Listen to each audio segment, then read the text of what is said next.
Digestive health is paramount for the absorption of much-needed nutrients, and great gut health, of course, keeps the body running smoothly. Now, poor nutrition and bad lifestyle choices can have a negative impact on our digestive system, leading to complications such as stomach ulcers. And our second feature in the Real Health Medicine Cabinet is, in fact, a natural product that could help to treat digestive ailments and soothe stomach ulcers. So we're joined in studio by Dr. Werner to shed some light on what stomach ulcers actually are. Am I taking you back to your study days where you had to give the strict definitions of conditions? Yes, thank you, Stacey. I'm not going to give a strict definition. I'll try to explain. Okay, Very simple. no worries. So a stomach ulcer is basically a break in the mucous membrane that lines the stomach. It can also be in other parts of the digestive system. Usually that mucosal lining protects the underlying tissues. And there are many things that can lead to a break. But that break will just be a small little irritation at first, and then it will grow and become larger and a sore, and that is then what you would term a stomach ulcer. Yes, as such. yeah. So obviously, what is the sensation that most people feel? Is it just pain? Is it a burning sensation? I've never had one, so just from your experience as well. Typically, what they feel is a burning pain just below the breastbone, just above the abdomen, just right there, what you would typically call the pit of the stomach. Okay. A burning pain, and that burning pain is usually, if it's a stomach ulcer, it's usually shortly after eating. Okay. And is it different to heartburn? Or is it, yes, it's is different that where to people heartburn. can get confused? Yes, people absolutely can get confused. Okay. Heartburn can be one of the symptoms of an underlying stomach ulcer being there, but it's not the same thing exactly. Yeah. Who's predisposed to getting stomach ulcers, and is there a genetic or hereditary link? Not so much a genetic or hereditary link. Okay. There are many things that can lead to that, and we can talk about those shortly, but in terms of predisposing, people who are overweight can be predisposed, people who eat poorly can be predisposed, as in so many different things. Yeah. People who have inflammatory diseases going on and they're taking anti-inflammatory medications, they can be at risk for ulcers. If you have a hernia, you can also be predisposed. Just explain for the sake of our viewers that don't know what a hernia is. So a hernia, you get different types of hernia, but the simplest one that in terms of the one that gives you heartburn is basically where you have a valve in your diaphragm through which your esophagus goes. Yeah. Into the stomach. Yeah. And if that, the ligaments around that hole as such. That sphincter, right? Yes. Sphincter, yes. I didn't want to use it. If that ligament around that hole becomes stretched, part of the stomach can actually push up. And then that valve, which is supposed to separate the stomach and the esophagus, can become weakened and food go back out and stomach juices go back out and acid go back out into an area where it shouldn't be, and that then causes heartburn. Yes, okay. Simple explanation. Okay, and what are the types of changes that one can implement immediately? Obviously watching your diet, but I think with ulcers, as with gout and other, conditions, people think they're doing something that's good, and it may in fact be making the condition worse. Things that can make it worse. Smoking, which I hope no one thinks. Nowhere are we ever going to tell you that it's okay. Nope, I hope no one thought that it's going to make it better. Alcohol certainly can aggravate an ulcer. Yeah. Spicy foods. Spicy foods, even though some people think spicy foods cause ulcers, they don't, but they certainly can aggravate the pain. Funny enough, eating can actually make the pain worse itself as well. Because of the churning movements, or not only. What actually happens when you eat is that the food takes the acid away from that area, because the acid, as well as pepsin, one of the enzymes that digests your food, has to go into the food particles. So there's less of the acid then around that area. Then when the food exits the stomach and the acid is released, there's more acid that covers that ulcer then, and that's why typically you get the pain after eating. Yeah. Okay.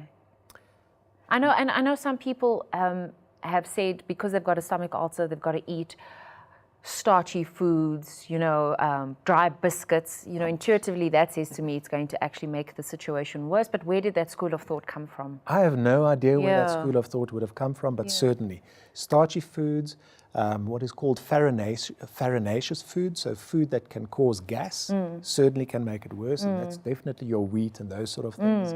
Many people drink milk to relieve a stomach ulcer, and it might give symptomatic relief, but it's not really a curative relief. Yeah, it's not addressing the cause. It's like putting a plaster on a sore and you keep on rubbing the sore. You actually need to treat the ulcer. Treat it. Okay, so how do we treat it? When we come back, Dr. Werner will be sharing some solutions to prevent and treat stomach ulcers. See you in a short while.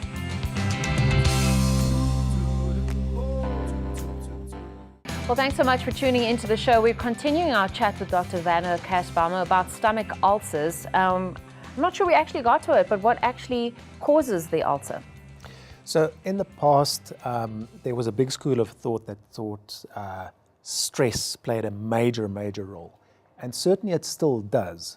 But in the 80s, research showed that there were other factors as well. Things like, for example, Helicobacter pylori infection. Yes, or otherwise known as H. pylori. People are starting to see that, yeah. So infection can play a role. Then other things like anti-inflammatory medications can play a role. All of those things interact, or the interaction of those factors leads to irritation on the mucous membrane of the gut lining, which then causes a break, and then the problem starts ensuing. Unless you do things appropriately to actually deal with the issue. Yes, and then obviously it will continue to get worse and worse over time. It's a slow process. It develops over many years, and then suddenly there's the ulcer. Are there other natural remedies if someone is experiencing the pain from an ulcer? Is there something in their kitchen cabinets that they could take to alleviate it? We mentioned milk earlier on. Is something like lemon water something that helps, or just, Sure, they can try things like lemon water, they can try things like ginger tea, they can try things like green tea, anything that has an anti-inflammatory type of effect, so even turmeric, but some of those things can also make it worse. Yes. So one needs to, and many people will find one thing makes it better, but another thing makes it worse, whereas it's the opposite for other people. So you can play around with those things, but it's very difficult with home remedies, so to speak. And when H. pylori is believed to be, one of the factors that causes the ulcer, then how does one go about treating it then? Because that's a bacterial infection in essence. So from a medical perspective, it would be antibiotics. From a natural perspective, one can start looking at things like making sure that you deal with balancing the microbiome within the gut. That certainly would play a big role. But you can take anti-inflammatory and antibiotic herbs. Again, things like turmeric, very good. Green tea, very good.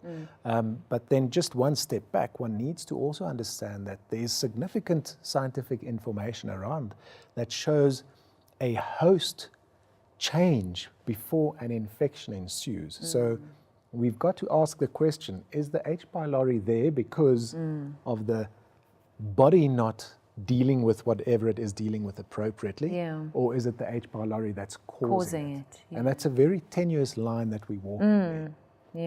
Well, slippery elm is said to have been used in ancient apothecaries to bring about relief to digestive ailments, and it's for this reason that the Real Health team tried Flora Force slippery elm, and we've added it into our Real Health medicine cabinet. I heard about slippery elm about 4 or 5 years ago, and in the tea form.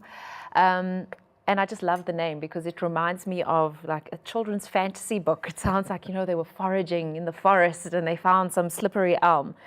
But it's been around for years. Tell us about it. So slippery elm, it actually comes from the bark. They scrape the inner bark of the red elm tree. And that has traditionally been used in Native American medicine to treat a whole range of things, from skin conditions right up to stomach complaints and digestion, etc. But they even used it as food, as a gruel, as a porridge. Oh wow! So it is nutritious as well. And in some African nations, it's also used in that way. So that's where it comes from. Yeah, and you've actually brought some, we put some in some water in studio. I said it reminds me of the texture of psyllium husk. I'm going to use my pen. So here's what I would like. Okay, yes, yeah. So that you can understand where the word slippery elm comes from. You put your hand in there, you just try and grab one of those tablets. You feel it's quite slippery. It's quite mucousy. I should actually have had a tissue here. Tissue with us, don't but it's worry. All right. It's good for your skin. Yes, and so you can actually see how that is good for the lining of the gut. Let's talk about why exactly it is. Yes. Does it have a taste to it? Tastes like a bit of bark. Yeah, exactly. It is a lot like psyllium husk, yeah. So what gives the slippery elm its benefit is it contains mucilage, basically mucus. Yes. Okay. So when water is added to it, it forms that slimy, slippery substance, which then helps the gut mucosa or the stomach lining to be sealed almost, just to protect that area or other areas within the digestive system. Yeah. I mean, even, in the mouth, in the throat, it can have a soothing effect there as well, and even in the respiratory system. So in other words, if you have a scratchy throat or a cough, tinctures of slippery elm can be used as a soothing. Well, you can see wherever there's that epithelial lining that needs to be supported, obviously the slippery elm would help. Is it safe for anybody to take? It's pretty safe. It's really, really one of those I actually have a tissue for you. There you go. It's one of those that is really safe to take. Okay. Yeah. The only thing that one needs to consider is that some people might find that if they are taking medications, because it does form a layer, it's possible, theoretically, that it could possibly interfere with absorption of some medicines or even nutrients. Okay. So that's why it's important to take it with food. Okay.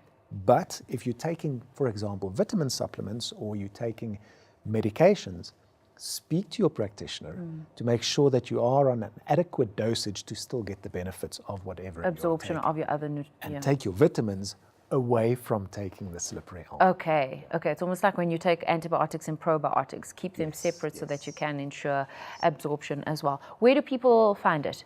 Health stores, pharmacies, Dis-Chems, Clicks. Fantastic. Thanks so much for joining us and chatting to us about slippery elm.